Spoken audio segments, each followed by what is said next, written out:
Une semaine après les faits, l'indignation est toujours aussi grande. Populistes de droite et néo-nazis n'en finissent pas d'instrumentaliser l'incident.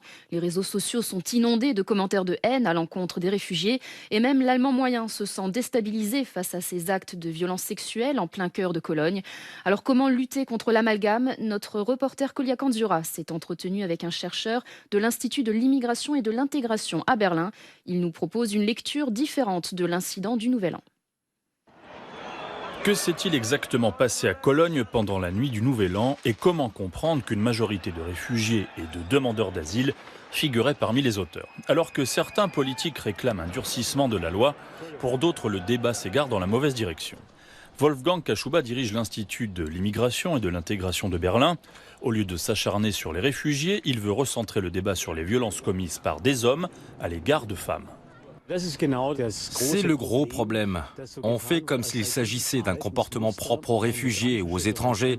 Mais il suffit de lire les rapports de la campagne Twitter sur le harcèlement sexuel, il y a 3 ans, de lire les témoignages de femmes agressées dans le métro ou à la fête de la bière de Munich, pour se rendre compte que tous ces incidents, attouchements, agressions, font partie du quotidien en Allemagne et ne sont pas des événements importés. Selon lui, l'origine, la culture ou la religion ne constituent pas des catégories déterminantes pour évaluer les incidents de Cologne, même s'il reconnaît que beaucoup de réfugiés ont du mal à accepter l'égalité des droits entre les hommes et les femmes et la liberté sexuelle des femmes. Certains groupes de réfugiés sont issus de pays ou de milieux sociaux ou religieux qui font preuve de peu de respect à l'égard des femmes. Chez nous aussi, les comportements à l'égard des femmes ne sont pas homogènes. On ne peut donc pas généraliser. Partant de là, la première mesure à prendre est de durcir les paragraphes de loi correspondants, en précisant que si une femme ou un homme dit non, c'est non. Comment transmettre des valeurs telles que le droit des femmes? Pour Wolfgang Kaschuba, la réponse est simple, il faut plus de contact avec la société et plus d'intégration.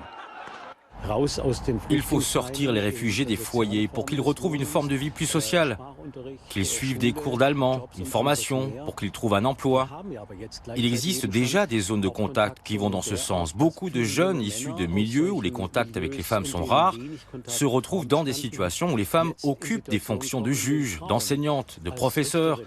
Et je crois que c'est une bonne chose.